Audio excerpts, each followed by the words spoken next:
श्रीभगवानुवाच मय्यावेश्य मनो ये मां नित्ययुक्ता उपासते श्रद्धया परयोपेतास्ते मे युक्ता तमामता हे त्वक्षरमनिर्देश मव्यक्तं परिपासते सर्वत्र गमचिन्त्यं च कूटस्थमचलं ध्रुवं शान्यमेन्द्रियग्रामं सर्वत्र समबुद्धयः ते प्राप्नुवन्ति मामेव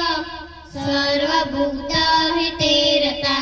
क्लेशोऽधिकतरस्तेषाम्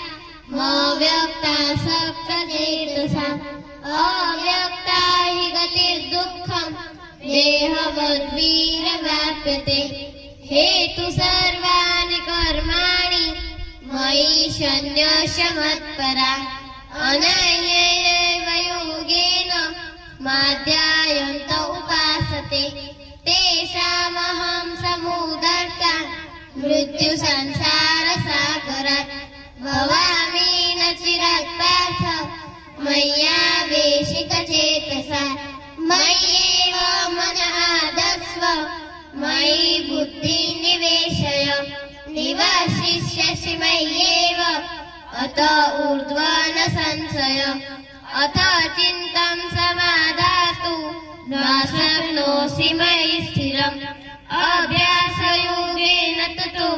मामिच्छाप्नुं धनञ्जय अभ्यासे प्रसमर्थोऽसि मत्कर्मो परमो भव मदर्थमपि कर्माणि कुर्वन् सिद्धिरवाप्स्यसि अथ एतदप्यशक्तोऽसि कर्तुमद्योगमाश्रितः सर्वकर्मफलत्याग ततः कुरु यथात्मवान् श्रेयो हि ज्ञानमभ्यासात् ज्ञानं ध्यानं विशिष्यते ध्यानात् कर्मफलत्याग त्यागात् शान्तिरमैत्रम् अद्वेष्टा सर्वभूतानां मैत्र करुण एव च निर्ममो निरहङ्कार समा दुःख सुख क्षमी सन्तुष्ट सततं योगी यतात्मा दृढनिश्चय मयि अर्पितमनो बुद्धि यो मद्भक्तः स मे प्रियः यस्मान्नोद्विजते लोको लोकानोद्विजते च यः हर्षामर्षभयोद्वेगे मुक्तो यः स च मे प्रियः अनपेक्षा शुचिर्दक्ष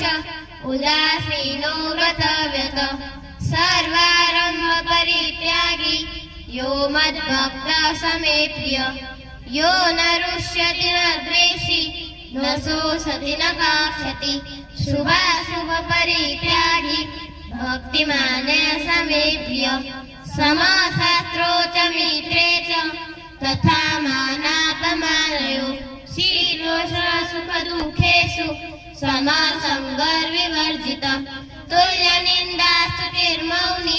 सन्तुष्टो येन केनचित् अनिकेतस्थिरमति भक्तिमान् संयोनः हेतु सर्वामृतमिदं यतोत्तं पर्युपासते श्रद्धानामत्परम भक्ता स्वेतीव मे प्रियः ॐ तत्सदिति श्रीमद्भगवद्गीता शुभनिषत्सु ब्रह्मविद्यायां योगशास्त्रे श्रीकृष्णार्जुन संवादे भक्तियोगो नाम द्वादशोऽध्यायः। श्रीकृष्णार्पणमस्तु।